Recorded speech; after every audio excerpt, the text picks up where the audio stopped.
welcome to the Two Robbies podcast, your destination for in-depth discussion and analysis of the Premier League. I'm Robbie Mustoe, he's Robbie Earle, and here are today's topics. Arsenal win 1-0 away at Tottenham behind a Gabriel header. Arne Slot loses for the first time in charge of Liverpool as they fall 1-0 to Nottingham Forest at Anfield. Aston Villa come back from a 2-0 down to beat Everton thanks to a great goal from John Duran, and Manchester United cruised past Southampton 3-0 at St Mary's. That's what we've got coming up in today's episode. Okay, Mr. Mustoe, I hope you had a nice weekend off. Plenty of viewing of the great action as the Premier League returned from international duty. Only one place to start. The biggest game of the weekend, the North London derby. Tottenham hosting Arsenal in a tight game that probably the one goal was always going to decide it. Rob, give me your overview of the game, your big picture, and then we can get into a bit of detail. Yeah, I mean, the first headline is, what a good win. What a good win. I mean, I enjoyed the game, by the way, Rob, and we'll get into that. I really enjoyed the game.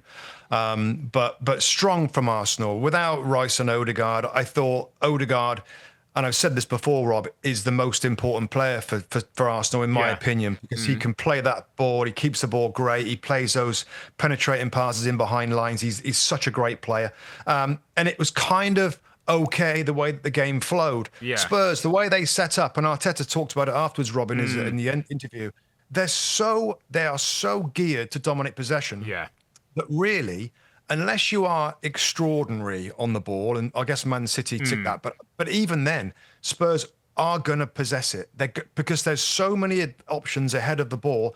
It's hard for the opponents to stop them dominating possession. So that's the way the game was, and I like the way that Arteta's absolutely fine with that, Rob. And they, as you said, I think on the show, Arsenal, they defend in a 4-4-2 without the ball. They got forced very deep at times because of Spurs' football.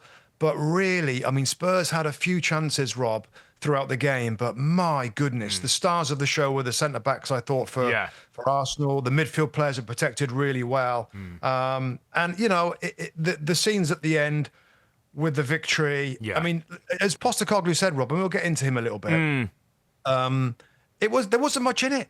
There wasn't much in the game. My main notes in the first half were kind of Arsenal still, even though they had a lot less possession, it was classic Rob possession versus counter-attack, and we've seen it a million times, and we know how both of them, by the way, can do really well. And I just thought first half as well, Arsenal still looked the most likely to score when they had their opportunities going forward than the other way around. So well done, Arsenal. Strong, really important statement victory. In some respects, I totally agree. And as you say, on the broadcast, I talked about it. It was a very different kind of win, but an important win. Because of, if you don't have Rice and you don't have Odegaard, Rob, in that situation, will the football naturally be different? Because you talk about what Odegaard does. Rice's ability to play as an 8, where he can be a defensive part, he can drive forward with and without the ball and make things happen. Attack. But you know, when we see Arsenal at our best, when we see Arsenal dominating football, there's a groove, there's a rhythm, there's a possession and control. By playing Jorginho and Trossard, doesn't in some way the football have to change? Because A, you've not got that personnel, and B, you can't necessarily do what you can do with those two players because they're high-tariff, high-class internationals. No, I'll go back to my first answer, Rob. In this game, if that was a game against anybody else or almost anybody else, the game is different. Arsenal still possess, they still control, they still So my point is, if Rice and Odegaard played, it would have been a different game because they would have wanted more ball, or do you think Mikel would have said, actually, I'm going to thicken things up, which he did a couple of seasons ago when they won 2-0. Thicken things up in the middle, hit them some counter-attacks with that high line and got his reward. And that's again, I don't think the flow would have been much different. Or my point was, it wasn't a bad one for Odegaard not to be playing because even if he'd been playing, Rob, I think they still would have been forced back. He wouldn't have been on the ball so much. He would have been chasing a little bit, which he's totally capable of doing. And by the way, maybe he picks out a better pass on a counter-attack to create a score. So, maybe you're always going to miss that quality. But in terms of the flow of the game... you felt that would have been similar. I think it would have been similar, given the way that Spurs are so tilted in everything they... At home, the energy from the crowd, the way they play, the fullbacks, everything else, to dominate possession. Now, they have their own issues, Rob, in terms of if you counted final third entries, we all did Yeah. our coaching badges, and you're trying to initially get final third entries. Yeah. Take the ball into the final third to attack, and then there's the next phase. What Spurs are having problems with now, Rob, is that next phase. Yeah. They were in the final third many, many, many times against Arsenal, and Arsenal was strong as a rock with the two banks of four, and that's where Spurs have got to find a way to create more and to work the goalkeeper more, given the territory, the possession that they enjoy with the way that they build up. It's just the last piece is missing, and that's what the manager Postecoglou's got to work on. Yeah, it's an important point because I was looking, as you say, with the numbers before. Apparently, they've had 48 shots up before this weekend's games. That's as many as Liverpool and as many as Manchester City.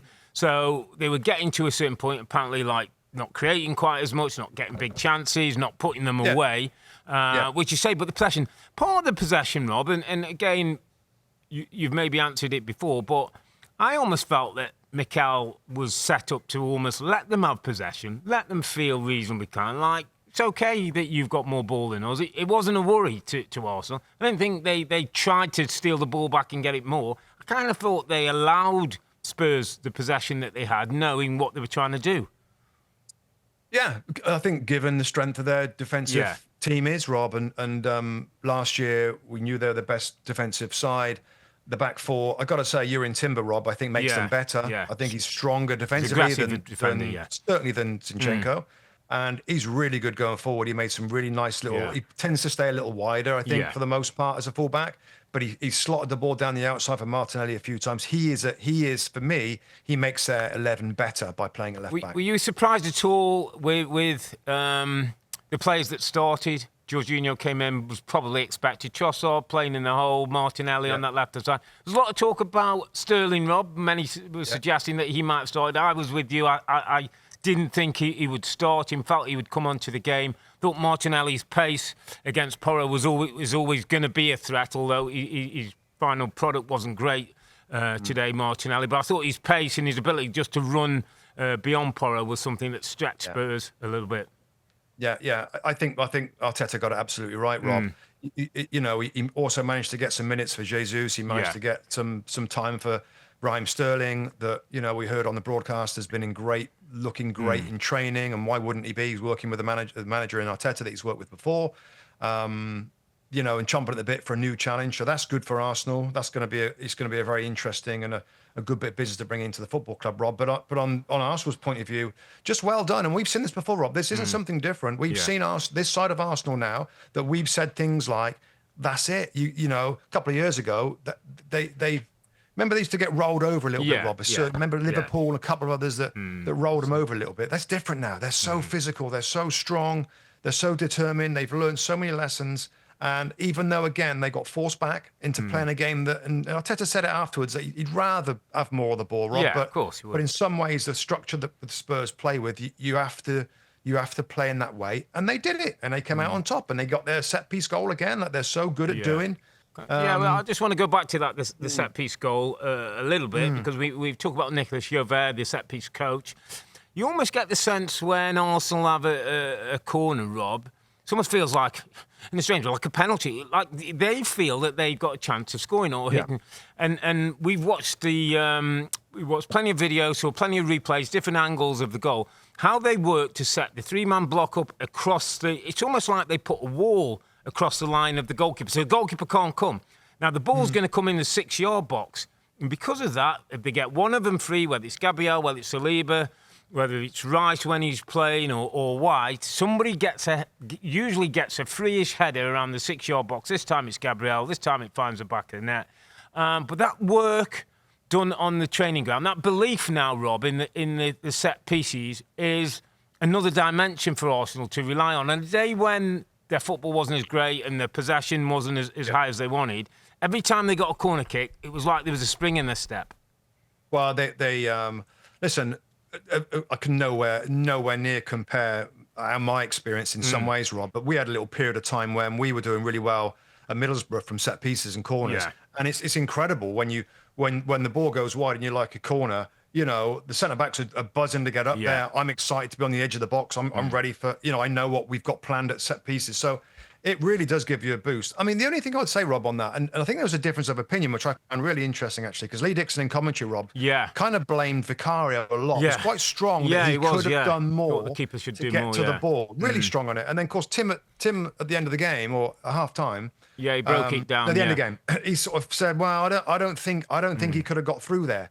Do you know what? I'm a little in between, Rob, because I get it, and we've seen before, Rob, when the goalkeepers are really, really pinned in. I don't know whether he could have pulled away and could have found a way to get to the pitch of the ball when it came in. Yeah. You know, as Lee said, but of course, you know, we all know what Tim means to goalkeeping, and so I enjoyed the difference of opinion. That's one part of it that I think is an interesting part of that goal. And also, by the way, and there's not much of this. There's a kind of a little bit of a push in the back. Wasn't there a push in the back on Romero from the goal scorer? Yeah. Now, I'm willing to. I don't see that as a clear and obvious error. I see that as contact. It's not contact sport that goes in the box. I'll go back to your point, though, that's well made about the goalkeeper. And for any of our listeners, Tim Howard's doing a tactical breakdown on the goal and talking from the keeper's perspective, which would be really interesting. And just sitting and listening to Tim straight away, he was quite adamant that he understood Lee's point, but said, as the ball's being kicked, as a goalkeeper, the first thing you do is start to try and assess the line of where the ball's going. He said that split second stops you breaking through those numbers. And he says, then if I'm going to go, I'm probably going to be a bit too late, and he's going to get the header anyway. So you tend to then stay behind the number of players, although it's not an ideal position, and then you're hoping somebody challenges or you get something on the ball. So it was really interesting to hear from Tim, because he said the fly to the ball is the most important thing that I've got to gauge. And he says, I've got to take a moment to do that. And that split second is probably the moment when, if he's going to go, he should be on his way. No, it's great, mate. It's great. And it'll be interesting to look at that on our YouTube channel, Rob, with that kind of breakdown and more detail into that, because, I mean, he's been there and done it. He realises the pace of the ball that's coming in and the chances of getting out to meet it. I think from us, Rob, we sometimes look at a goal and think, well, he said he should stop that. He's 3 yards away from you, and that ball's travelled so far. You sort of do naturally think that you can get there and make a challenge. But anyway, take nothing away from the goal, and you're probably right. I mean, Romero, he's not strong enough there. And by the way, Rob, that's the second mistake he's made. Big mistake. He made a big mistake against Newcastle for the goal, where he just stood still and didn't track a runner for that winning goal for Newcastle United. I mean, a player that we really enjoy in Christian Romero, and it's aggressive in his tackling, but that's kind of soft on that goal, to be a little bit of contact there, as you said, and to be kind of out of the play almost. So I want to take you. Can I just take you back to the goal scorer? Because I can't give this moment up without really going to my underappreciated performer of the week. Right. Gabriel, my friend. Gabriel, who's always the Robin to Saliba's Batman. Gabriel, who's always a guy who we say, well, he's a Ricking Gabriel if you put pressure on him. Gabriel, who at times, he's a bit ragged. His emotions getting much of him. I tell you what, Robbie was colossus today. I thought he defended brilliantly. He gets the winning goal. He's got a spirit about him. I don't think he gets the credit he deserves in the partnership. It's the best centre-back partnership in the league. He looks like he's got an influence around the dressing room that the players like, that they appreciate him and what he is, and he's a little bit different. He's not maybe as silky, Rob. He's not as pleasing on the eye, but he's a really important part of that defence. And I couldn't give the moment up without saying my underappreciated performer of the week, Gabriel. Yeah, it's a great shout, and I thought the same thing watching the performance today. I've already gone for somebody different, but what you got to love about him, Rob, is his enjoyment of defending, and he gets the goal today, which is obviously big bonus. But the way he loves defending, and you're right, there has been times where he's maybe made a mistake or two, but there aren't many of them, is there? There's not many mistakes that he makes, and that's a great shout. I want to talk a little more about more Spurs, Rob, because of a couple of things. And I think, I don't know, I heard you talk afterwards from the back of Postecoglou's comments about, was asked about the trophies thing. And basically he doubled down and said, like, I always win. Like, I always win in the second season. Did you did you think it was a arrogant or out of order or misplaced or silly or unadvised or? Yeah, I think my response to Rebecca, because we heard the interview and then I think the female reporter sort of said about winning again, and he was. I thought a little bit off with the way he responded. Listen, he's a manager who's just lost the North London derby, so he's not going to be in the best of moods. What I did say, Rob, and how I explain it is, I think Postecoglou's doing his way of trying to change a culture at a football club. Yeah. From a club that goes close to things to a club that wins. And he's got to push it over the line and drag some people with him. And in doing so, he's kind of changed his personality a bit from that engaging, funny guy we all thought we'd love to go have a beer with. It looks like, the eyes are down, a little bit bitter, a little bit kind of annoyed with things. And so the messages are coming across very different. And I don't want to say arrogant to this respect, because I don't think he is at all that way. But it almost came a little bit rude how he responded to the report. Who's doing her job, who's got to ask the question, who's probably got some producer in her area saying, ask him about winning, ask him about the trophies. So she was doing her job. And I just thought, he's a better man than that, and it's not a good look for him, and it's not a good look for the football club. I still get what he's trying to do, and I like what he's trying to do, but he's a better communicator than what he showed. Yeah. No, so I think we can agree that it was a bit off with the girl. Who kept, you don't need, you can be a little bit more patient like that. But I don't mind he's putting himself, Rob, under pressure. He's made comments. He knows exactly what he's doing. That's put himself in the potential for getting ridiculed later on. Yeah. But he's okay with that. He's okay in his skin because he wants to drag this team forward. Correct. And I think Rebecca said in the show, like, is he just putting a ton of pressure on the players? Then great. Yeah, that's what it is, isn't it? Winning is pressure, yeah. Winning is pressure. Yeah. He said it. He wants them to win. And I think that's going to only motivate, and it will be more pressure on him. But so what? That's maybe what the club needs. And it goes back to what you're saying about trying to change your mentality. So I kind of liked it. Without the delivery style was a bit off. Absolutely. I thought the message was strong. I didn't mind what he's Mm. doing is sort of sacrificing himself a little bit. Like, come on, I want to get this team forward. And by the way, Rob, I did. I thought I agree with him actually. I thought the game was tight, and there wasn't many moments. No, and they could have done. I've said at the start where they're falling down a little bit. They're falling down because of the final third piece. But a lot of it is still pretty good, Rob. A lot of it's still pretty good. Yes, they look a little. Arsenal are a really good and side. Arsenal have got a better group of players, mate. That was when I looked at it. They've got a better group of players.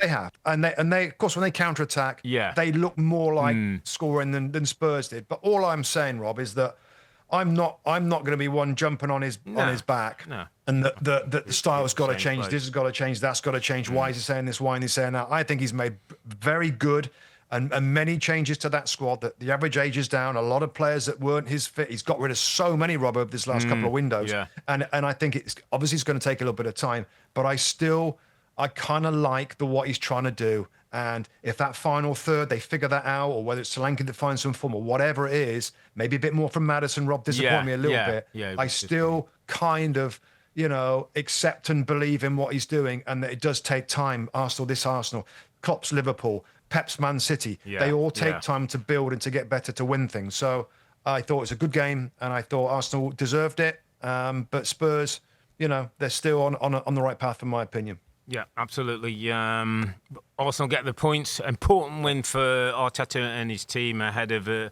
having drawn last time out against Brighton and facing Manchester City in a week's time. They could ill afford not to get the 3 points. Let's move it to Anfield, mate, where Liverpool always win. And against Nottingham Forest, you'd have thought that was a bit of a home banker, we used to call it. Not quite the way. Arne Slot has his first defeat. Liverpool concede their first goal, and Nottingham Forest win at Anfield, I believe, for the first time in 50 years. Mr. Mustoe, I know you watched this game. I mean, I did. Explain, mate. Explain. Oh, well, I got to start with Nottingham Forest, Rob. I thought Nottingham Forest, from the first whistle, were excellent, were really, really strong. My first line of my note on this game in their column is, wow, they've come to play. They've come to Anfield to play. And I think from the starting lineup, and we'll get on to some of the changes, he beefed up midfield a little bit. Dominguez played in there. Elliot Anderson from Newcastle United played in there along with their normal two in the middle of the park, beefed up midfield. He's still got Gibbs White buzzing around underneath Chris Wood. And then, their aggressive nature was what stood out to me, Rob. Very aggressive from the first minute, made it very difficult for Liverpool to build up and to play the way that they do with their passing. We'll get on to Liverpool, but I think Forest's kind of energy really hurt Liverpool's normal silky smooth passing. Thought that was really, really good. And then in the second half, Rob, when, the plan's kind of doing really well, Nuno Espirito Santo makes the changes, brings on his pacey wingers. He changes his kind of more midfield generals, if you like, to be more defensive, to his pacey guys later into the second half, and they combine to score the winning goal from Callum Hudson-Odoi, wasn't it? That scored in the 72nd minute. Yeah, Elanga made the run, didn't he? Brilliant run down from Elanga. Brilliant run. I mean, he's so fast, by the way. Elanga is so fast. Just in terms of a away performance of a team, Robin, and I know that Forest have got themselves into trouble last year. Yeah. We know the owner's a bit flamboyant. He bought all these players. They got into trouble. They got penalised. They got away with it. When I looked at this team with Elliot Anderson coming in, James Ward-Prowse, I think, was another player that was in there. Yeah. Played in the middle of the park. You look at the defensively, they had another central defender, Rob. This team's not bad. They ain't going to have no problem at the bottom of the league table, in my opinion. I had them to go down, by the way, which I'm looking. Yeah, well, yeah, but terrible shout signings. For me, well, but the signings came in strong, and when you look at the team on the pitch, they're really, really good. And to finish off, Rob, I'll let you come in a second. Yeah. I'll go to my underappreciated performance of the week, and it's Nuno Espirito Santo, given the job he did at Forest, with those changes, going to Anfield, having a reasonable start to the season, not really fancy to go there after Team Liverpool that are in such good fettle and the fans are so excited. The tactical, the game plan, the changes, the subs, they combine to score the winning goal. And he isn't loved, is he? No, he's a bit dull. He's not great interview. He's not going to say anything. He hates doing all that. He's short and sharp. We watch his presses every week. Yeah, they're like doesn't give you much, long. does he? Yeah, it doesn't give you much. No. But let's not underappreciate him, because that, I think he has taken Forest on from Steve Cooper. Yeah. They've had difficult times, but that was a real highlight for Nuno. I got to say, that's probably one of the best, days he's had as a manager. Top class. And fair play. I mean, we saw signs of that at Wolves, didn't we? The first time he was in the league and did so well with them. And you're right. Nuno's one of them. I think, I remember reading at the beginning of the season, he was one of them, like, in a hot seat. If things didn't go well, he'd probably be one of those first ones to lose his job. I wasn't sure, based on what I saw last year, that they can really kick on. I thought the league's going to be a bit better. How they're going to get goals, how they're going to defend and keep clean sheets. But he's obviously worked well. They bought well, with PSR rules and knowing they have to stay within that. So it's a really good shout. And I think it was 1969, the last time Forest beat Liverpool at Anfield, which is an incredibly long time. I think it's 27 visits they've had to Anfield without a win. So well done to Nottingham Forest. Well done to Nuno. Again, I didn't see this game, Rob. I kind of saw little highlights and then looked at a few stats just to try and get a bit of a feeling of it. I kind of picked up that Liverpool had some possession. They said they had 14 shots, only 5 on target. I heard Slot saying he thought they didn't create enough with the amount of ball they had and weren't as dangerous. Is this a consequence of maybe international break, getting players together? Is it a consequence of, in some ways, this league, and I'm not going to be demeaning of Arne Slot, because I'm sure he understands the league and that, but you can come against any team in this Premier League any given day, mate, and if you're not right, you'll get beaten this league. That might not happen in other leagues around the world. I'm not saying whether it does or not. But this league, if you're not right, you can come unstuck. And that's exactly what happened, Rob. That's exactly what happened. They weren't right. Nottingham Forest, I've just given the credit they deserve, were excellent. They were a tough team to play through. And Liverpool, they just had a really bad day, Rob. I did watch this game. It was that 10 o'clock window with all the games going on at the same time. And I just picked out this one. I'm interested in the Slot kind of experiment right now. And, first off, like, the way that they play, it really is kind of interesting, the midfield. And I don't want to get bogged down in it now, but the way the midfield kind of rotate and operate, it's really unusual. But it was a bad day for Liverpool, Rob. And I'll tell you what is a bad day. It was a bad day in the final third. I have never seen Liverpool, or for a few seasons now, pass the ball so badly. Like they find a way out. They play through the press. They got a little bit of time. And then, there's a ball that goes into the stands. Oh, there's an overhit ball. Oh, there's a Mo Salah comes inside and tries to connect and knocks it out of play. Oh, Mo Salah comes inside, tries to dink it, goes out of play. Yeah. There's so many final balls that were really bad. And that, by the way, right through the game, Rob. That was like, wow. Like, I'm sure at some point they're going to start connecting. Get it together. Yeah. Robbies, everybody, Gravenberch. Just so that even Trent, it was just he tried to hit a couple of long balls. They went over. It was just a bad day of their football. Now, the international stuff, traveling, I don't know, maybe it's just interrupted their flow a little bit. But that was the main thing from this game. Nothing crazy bad with the performance. It was just so many players had bad days in possession of the ball. And I think I actually read a quote from the manager saying that he's not used to that sort of on-the-ball performance from some of his players. Yeah. I couldn't agree more. The initial part of the build-up play was good out the back. They didn't risk the ball. But just the final kind of connecting key passes and all that stuff was like, wow. It was like, it was, and then the second half, Rob, it didn't get a lot better. Crowd gets a little bit quiet, and they kind of run out of ideas. They made their changes, and Kakpo and Darwin Núñez came on, but at that point, of course, Forest were ahead midway in the second half. They're digging in even more, and it was hard to break them down. So nothing much more than that for me. Bad day at the office. Lots of individuals. Mo Salah, I mean, there's one side note, Rob, right? And I want to get your take on this because I know you didn't see it as close as I did, but you can. So Mo Salah, with the way the Liverpool are playing now, I think under Klopp, well, I know under Klopp, he really was given license, Rob, to come inside a lot and to play like a striker a lot. Well, in this, he's definitely wider. He's definitely playing wider. Now, that's okay, and he's good enough to be effective from that position, but it is different. He is further away from goal. He is going to look to combine and to play others in more than he normally is. Yeah. And at times he did that. Particularly, I'm remembering 3 or 4 in the second half. It's like, just give it away badly. And when there was kind of simple combinations on, he's used to receiving it, Rob. Yeah, and dribbling being the one, and scorch shooting. But he's a little wider, a little further from the goal. Just something to watch. Just something to watch. Well, it's probably a little tweak under slot that we'll have to keep an eye on and see. If he's still getting his goals from there, I'm sure it's not a problem. Yeah. But if he starts thinking like the chances aren't coming here, then he's not going to be a happy bunny, is he? Because we know with Mo, only happy when he's scoring.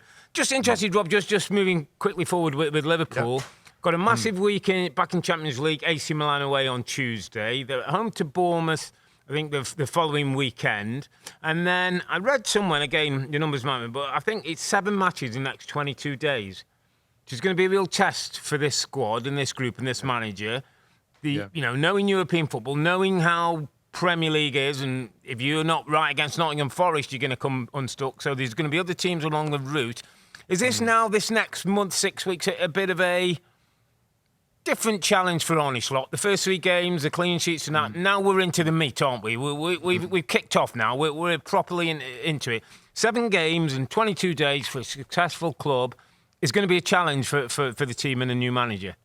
And the best thing about it, Rob, is that we're going to see this new philosophy play out with all these games. We've got plenty of evidence. We're going to see it in different teams, different competitions, and how it suits the players. They've had a great start, of course, and the players have said how they enjoy playing it. It's much more kind of control possession, et cetera, et cetera. I did a breakdown last weekend about they're a bit more insurance when they give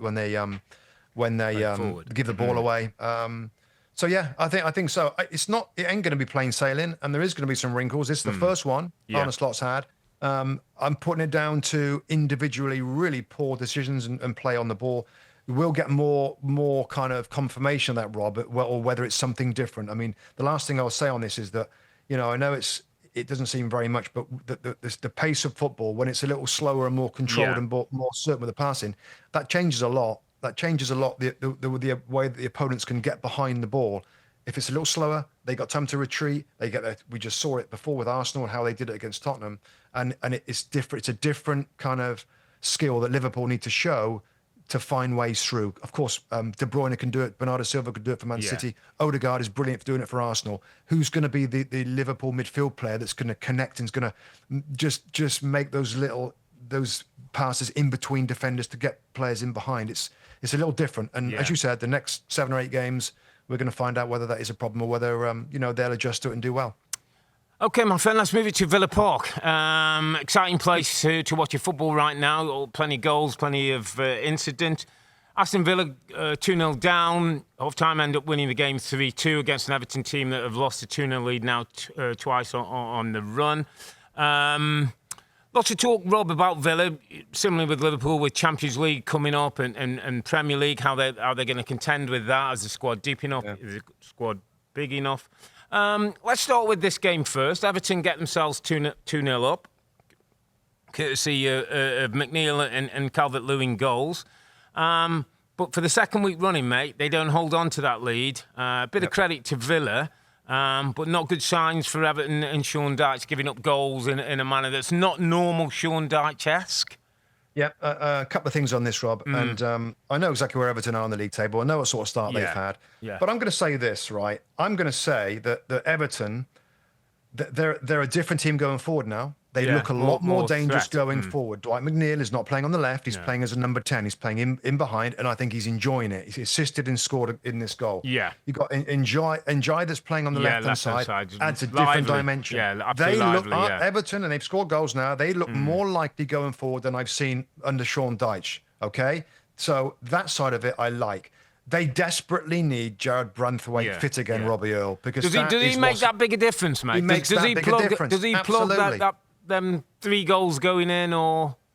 Yeah, well, I don't know about all of them, but there's a few that I know he would be there to head the ball away. Yeah. Michael Keane got beat a couple of times. He got beat in this game at the back post. Yeah. Branthwaite's big and stronger, can head those balls away. They are desperate for him to come back in, and I'm just offering. I'm not falsely offering hope to Everton fans, Rob. But I say it as I see it. And last year I thought they were going to be fine last year with the way it was shaping up, and I like the look of Everton a lot more going forward, more dangerous. Calvert-Lewin, looking better, playing more regularly.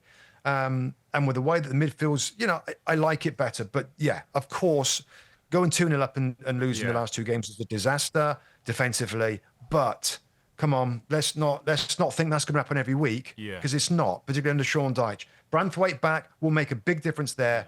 And I believe that with that team and with the new players, as long as they can stay fit, they should be okay to get out of trouble. But God, and it's really early yet to be saying this kind of stuff. Yeah. But that's what people are thinking about Everton, and I have been worried about them. But the last couple of games I've seen, with Njai particularly, and where McNeil, just extra one player changes quite a bit about their attacking play, and I kind of like it. I kind of like it.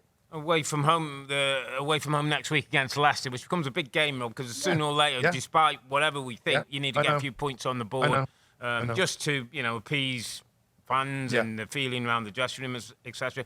Really like that Calvert-Lewin actually came out, Rob. Don't know if you saw, and did a really honest, very kind of open interview after the game. And my first thought was, I've been seeing them for 2 weeks at the end of the 90 minutes in the 2-week games. Body language was down. It looked like, it was almost like a relegated team on the last day. Yeah, I thought the way that Calvert-Lewin came out and represented the dressing room and himself and the football club. What did he say? I didn't see it. He basically said, listen, it's not a great position to be in, but we're scoring goals, which is the hardest thing to do. We believe in ourselves. We can work a bit harder, shutting things down. But he was just very open, very honest. And listen, he didn't have to do the interview to start. But I just thought, you know what? If he's representing the dressing room, that would give me a good feeling if I'm an Everton fan. That he's come out and said those things. So I'm with you. I think Brantwaite makes a huge change. When the fullbacks, Mykolenko got injured in this game and came off, and obviously Ashley Young was playing instead of maybe Coleman or Patson in the right back. So there's a couple of things that could change there that I'm sure Sean Dyche can work on. 4th best defensive record in the league they had last season, mate. So you don't just lose that, do you? Too far away. No. Yeah, you don't just lose that. Let's talk a little bit about Villa, because they did come back into the game. A couple of Ollie Watkins goals. And then this young man, John Duran, keeps doing what he keeps doing. And a beautiful, probably goal of the weekend with a 30-yard smash. The Emi Martinez face was an absolute picture when it went in. Villa set up for Champions League this week. And then back to Premier League action the following weekend. Is this where we start to see the depth of Villa and get a better sense of what the season might look like?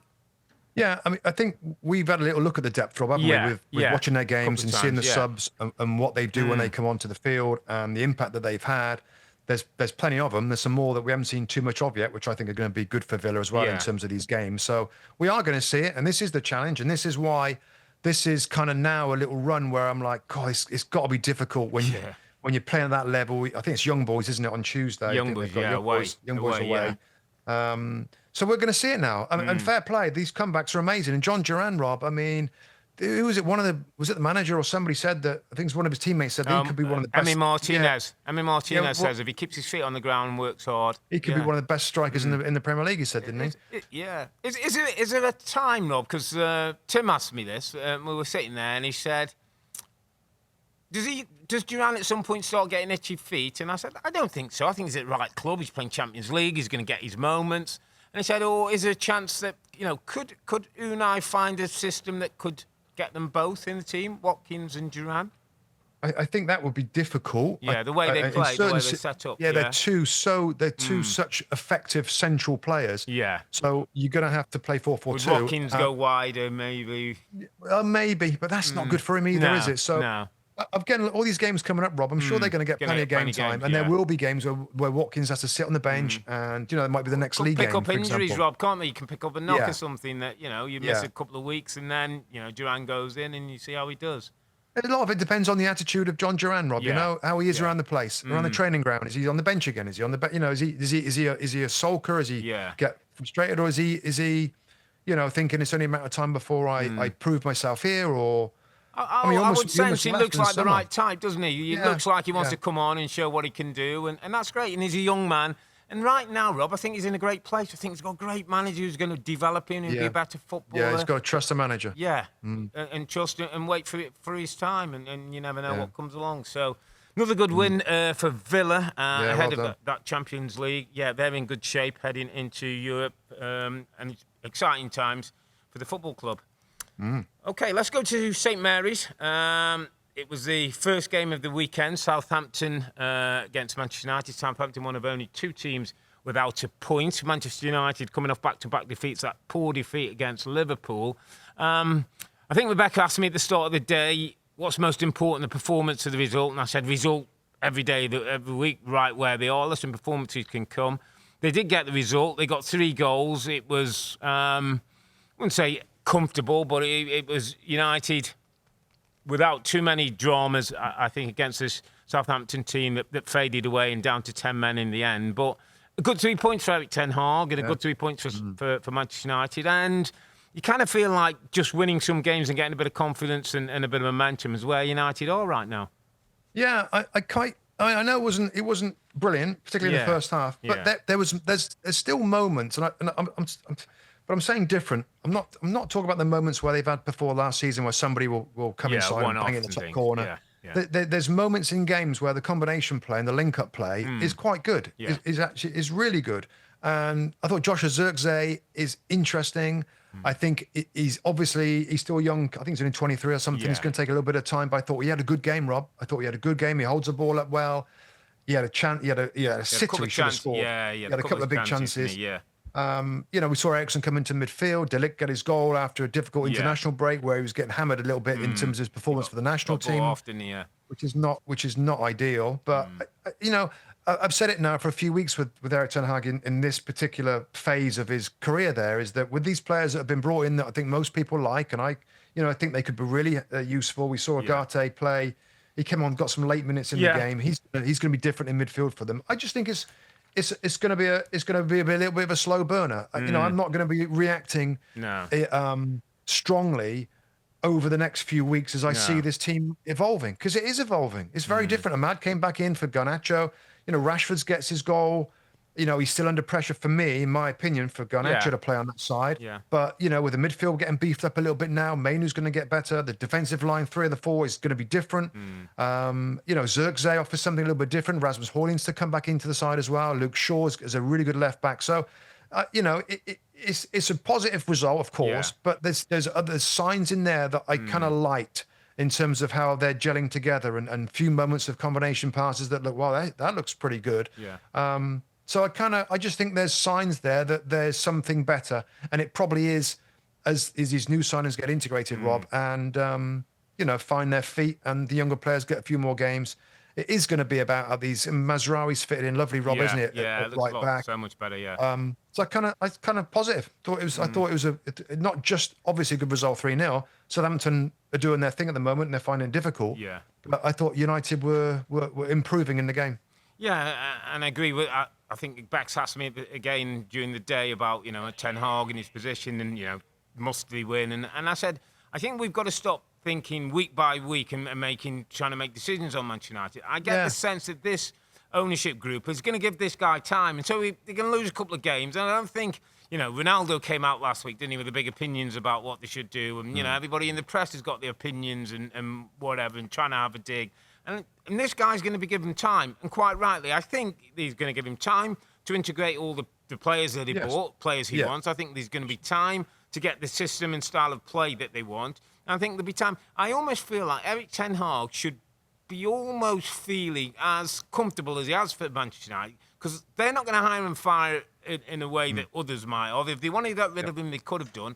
I get the sense he's got a Christmas at the very earliest, and if not a season, to see how he does. And if things don't go the way they want, I'm sure then that they'll make the moves. But I get the sense they want to give him every opportunity to succeed. And win at Southampton, listen, is a win that you would expect from a Manchester United team. But I do feel as though, a bit like you, there's some building blocks in place, and given the right time and allowed to develop it, we could see we could get back to an exciting Manchester United who can start to compete in this league more than just contend. Yeah, I mean, again, I would have expected a change in the summer, Rob, to go with all the other changes. They didn't do it. And if people like us are sort of saying that the hierarchy and the background's been awful at Man United, director of football, the players they've signed, they've absolutely changed all that. So, okay, then you want this guy to continue. Well, there is a different a type of player coming in now. We should give him an opportunity to work with these players that seem to be more ready to go, Rob. Better age, better profile for a club like United. Let's see how he does with them. So like you said, there's a certain amount of time. It's like, okay, let's see it, and then when we've had a good few months seeing it, then we can see, is this progressing or whether it's not. If it's not progressing when all these players are fit and playing, then that's a big problem for the manager. But we're not there yet, and let's just wait and see how he brings his team on. Yeah, not another good day for Russell Martin and his team. Up another 3 goals conceded, yet to get a point this season. He's very wedded to the possession game, and I like that, and I like what he's trying to do. Might have to tweak it a little bit, Rob, in terms of at times just mix it up a little bit more. You come into a league with better players, with better quality, with depth of squad. You've got to find a way to get some points on the board and give yourselves a chance, and that's the thing that he's got to now wrestle with. I know how he wants to play, but maybe he's just got to tweak that a little bit to make sure that he's got a little bit of structure and a bit more security around his team up to give themselves a chance. Yeah. Listen, I love a man this proactive, right? And Russell Martin has been proactive. They're having a go, Rob. We how many times have we been on these shows and said like, instead of Burnley of old or something, sitting behind the Blair and they're having a go. And I can make notes and sort of saying, wow, they're pretty open when the ball turns over. They are. But for them to get possession and to try and create something, they have got to throw people forward, and it's a consequence. What are you going to do? You can still lose 3-0 to Manchester United or anybody else by sitting back 4-5-1, 5-4-1, whatever the defensive system, trying to play on a counter attack and never look like scoring and still lose a game. So you're right. Can he play with a little bit more insurance? I love the style of play. Why not? I mean, that's try and play, try and create something. And by the way, they came into the game. They had plenty of possession after a bit of a slow start. First 20 minutes. Tyler Diblin, the young kid, the right winger, Rob, that came as little lefter. What a good little talent he looks like. And I'm sure we're going to see a ton more of him. Look really good. Does brilliantly for the penalty. Take absolutely too quick for Dallo there. And that probably was I'm not going to say the defining moment, because I think even if Cameron Archer scores a penalty, Rob, I still think Manchester United would have found a way from then on to go on. It would have been a different game. Yeah, it would have been a different challenge. A little bit of confidence. All right, man, let's move it on to a few of the other results. I'll start you at the Etihad. Brentford were the last team, I believe, to beat Manchester City at the Etihad in the league. They went 1-0 up after a minute. We've seen this before. Guess who gets a couple of goals? That man Haaland. 1, an instinctive right foot. 2, a lovely finish, and that I want to just talk a little bit more in detail. But they get the job done. They get the 3 points. Rodri comes on second half, gets some minutes, controls the game. 3 points, 4 wins. out of 4, Rob. 11 goals scored, 3 goals against. Manchester City back in the groove.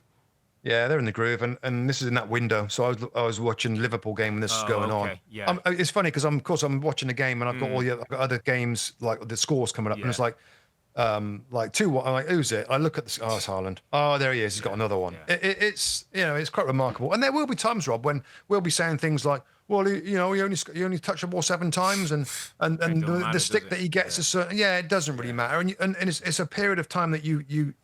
Well, the stack of evidence, Rob, isn't it? It's like when you first see him play, it's like, oh, like great finisher, but cool, he didn't get involved much. He does. Yeah, He's not really kind of a technical.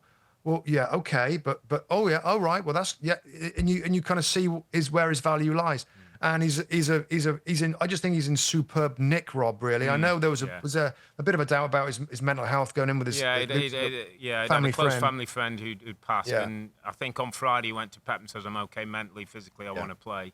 Yeah. And it's good reason. I just want to go to the second goal, Rob, which for 2 reasons. One, it shows that Manchester City, for all that football, for all that control, now and then go back to the goalkeeper. He knocks it over the top, and the big lad runs on and does his thing. He's strong, isn't he? He's strong, Rob, as well. But I want to just talk about the finish, Rob, and if anyone gets a chance to look back at it, just something that I noticed in Haaland. As he gets played through, Rob, he's got this brilliant, talented technique. Just before he's going to take his shot, he just pushes the ball maybe 2 yards away from him, and it draws the keeper. The keeper has to come because the ball's in a position where, if he takes another touch, he's going to get right close to the goal. So as the keeper comes drawn towards the ball, it's 2 yards away from his face, that's when he does that clip thing. So you think he deliberately... He deliberately almost entices... The touch is to entice the goalkeeper to come. If you look back, go back and look at 3 or 4 of his goals, it's definitely something he works on. It's definitely something he's practiced and trained to just draw the keeper in a position where I can't leave him there, because if I stand there and don't come, he's going to be right on top of my goal. So, keeper comes up the line a little bit. As he's coming up the line, he clips it over the top of him. It's absolute perfection. With that as well, not only his touch, Rob, can help that, but also the speed, I guess, is coming into the ball. Speed, yeah. So he'll slow down, maybe to entice a keeper out. Think I can smother this, because he wants him to go down. He wants him to go down to dink it over the top. Interesting. Lovely finish. And City back in the groove, top of the table, and setting the pace for everybody else to follow. Wolves 1, Newcastle 2. Rob, we saw this game today. I don't know if you got a chance to see it. Wolves went 1-0 up. And the first off, counter-attack, classic Gary O'Neill, the way he sets his team up. Really good goal for them. Gomez goes over it, Lamina scores. And then big change for Eddie Howe at half-time. Willock, Barnes, Tonali came on, changed the game, looked better, more effective running, played with more pace. And 2 goals, Share with a strike that flips off Dawson, finds the back of the net, and Harvey Barnes comes up with a little beauty. And then a bit of a difficult week for Eddie Howe, because there's a lot of talk with this Paul Mitchell, and there's a little bit of seemingly fighting for position between those two, and the scouting system's been criticised, etc. I just thought it was an important win for Eddie, and I like the scenes after where he went over with the fans and he's got that connection, and he's the main man there, by the way. He's in charge of things. I wouldn't want, if Paul Mitchell thinks he's going to go head to head with Eddie Howe and win, I'm not so sure that's going to happen at Newcastle. No, I agree with you, Rob, and those changes and his demeanour. I like the way he speaks as well. He didn't bother to upset someone. He's here to make tough decisions. I think he said, didn't he, after the game, that halftime wasn't good enough. Yeah, I've got great players. My players know that if they don't perform, there's others that are waiting to come on. Harvey Barnes is such a great example of that. There's many times we were like, God, is he not starting yet for Newcastle? Comes on, scores another really, really good goal for them to win the game. They're still not playing. They're not playing anywhere near their best. They've had a great start in terms of results. They're in a great position in the league table, and I fancy them to have a strong season. But they haven't been playing great. But they don't have European football, so they've got time to regroup and rest up a little bit, because that's what, for a team like them, it's such a difference, Rob, isn't it? When you haven't got to travel and play, they got all week to train together. There's not international. The players are going to be there. And this is going to be lots of weeks where others are going to be away, playing games and not training so much. He can prepare them every single week. So that's why I think they're going to have a good season. Looking for a top 6 finish. And I also think, Rob, domestic cup, by the way, Eddie Howe winning this piece of silverware. Domestic cup could be something that could really be important to Newcastle. Crystal Palace 2, Leicester 2. No surprise, Jamie Vardy with a very Jamie Vardy goal. Mavididi got a second. That put Palace 2-0 down, but a good response. Mateta gets one, was ruled onside, and then they get a penalty kick. Cody with a poor challenge on Saw. Mateta takes it 2-2 for. So in the end, a good come from behind point for Palace, although both them and Leicester yet to win in the Premier League this year. Yeah, that's right. I mean, Jamie Vardy, I didn't see the game, Rob. I saw some of the highlights and stuff. I mean, his little face. He's playing like an angry little man, isn't he? He's playing like a little angry man. He scores a little angry man, isn't he? Isn't he? Look like he's kind of angry, but then it drives him, doesn't it? It drives him. He loves. He's like when he scores a goal, it's like up yours, you lot. You know, that's kind of. So he continues to. I just love him to bits. Love him to bits. Is everything about him. His drive and that is remarkable. 37, mate. Ain't lost the pace, has he? And ain't lost the hunger and the drive. He can finish. Captain's still a very important part of the team. Did you see the Bournemouth game? I did. Vitality at Chelsea. Chelsea with a 1-0 win. Bit similar to United. Get the 3 points, which I thought was important. With all the noise going around that football club, Rob. Raskus going about his business in a decent way, isn't he? Yeah, I'm on board at the moment, and I know that he hasn't convinced everybody. And I know some people's comments I've read, like they're not sure what he's trying to do. I think I can see what he's trying to do. I think I can see the style they're trying to play and the tactical kind of way they're trying to do it. There's no question that he's got a strong squad, and he goes to the bench, Rob. And by the way, it's a theme, like, and not only this weekend, Rob. The bench. There's a lot of subs that make bench. I said it before, maybe on week 1 or 2, like it's like 2 games now. It's you're up to 60, 70 minutes, and there's the finishers, the closers, the winners, the holders, whatever you want them to be. It's making an impact, and we're seeing it a lot, and particularly the big clubs. In Chelsea now, and I don't think we've talked about the signings, some of these signings, Rob, at the end of the window. Jadon Sancho is a sneaky good signing at a discounted price, at a good age. In the salary setup of this football club, that's good business. And I don't care about what people think about who's going to play everywhere. And we've got this winger and that winger. That however much he plays, if he doesn't do great at Chelsea, they'll send him on loan. He'll probably do great. They'll sell him for more than $23 million or whatever it was that they bought him from. It's a good, smart bit of business. He looks comfortable, Robbie Earle. He looks comfortable. I liked his words afterwards. He said, I appreciate this chance. I love being here. It's interesting. The manager said he's one of them and needs to be loved. So basically, are you saying? I'll ask the question. You'd rather have Sancho than Sterling?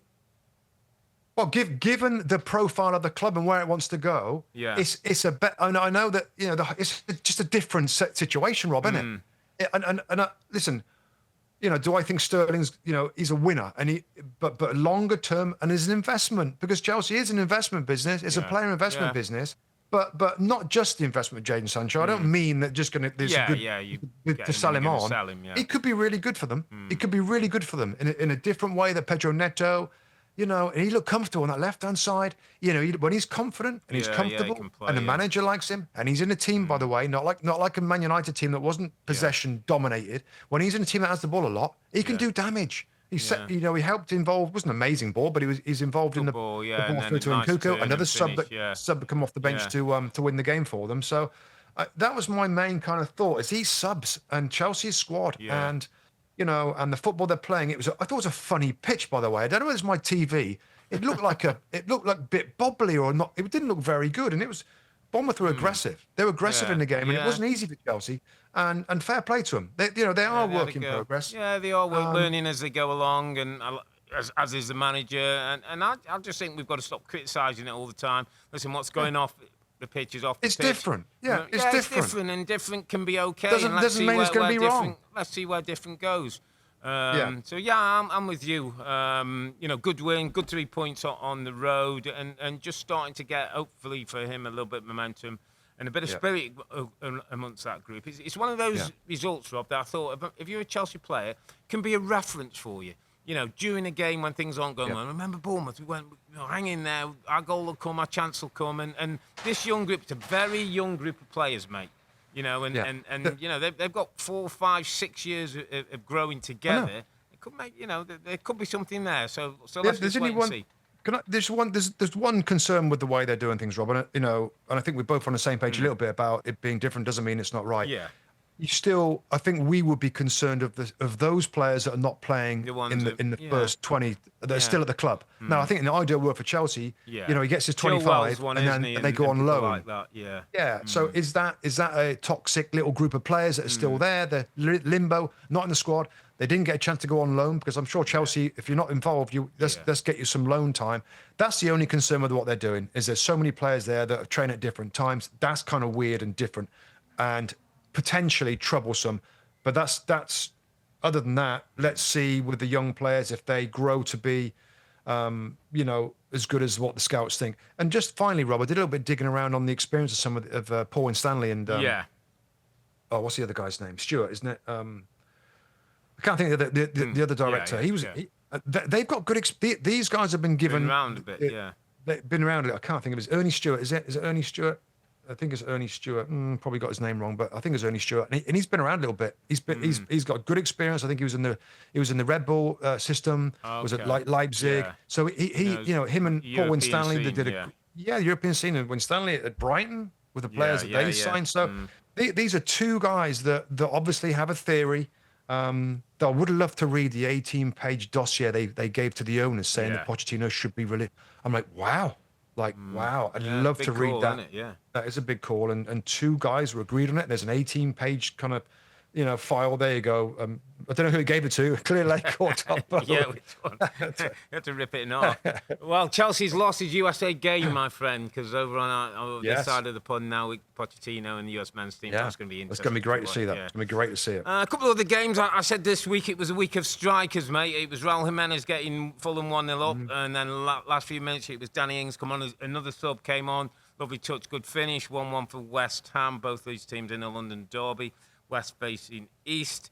And Brighton 0, Ipswich 0. No goals in that one. Not an awful lot to report. I think Herzl felt his team didn't do enough to get the goals. And decent point on the road for Ipswich and Kieran McKenna.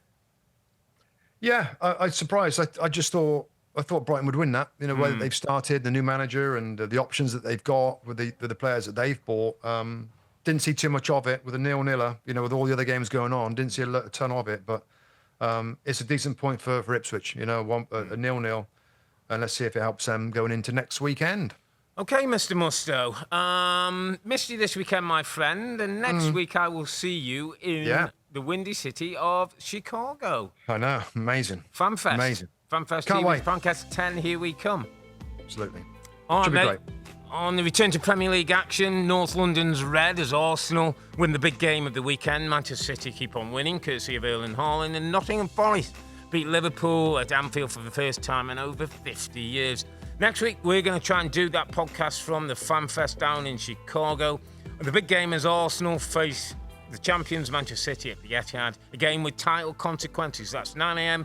Eastern Time on the USA Network. But for now, I'm Earle. He's Mustoe, together with the two Robbies. Thanks for watching and listening. Be safe, stay healthy. It's a good night from me. And it's good night from him. Good night. Good night.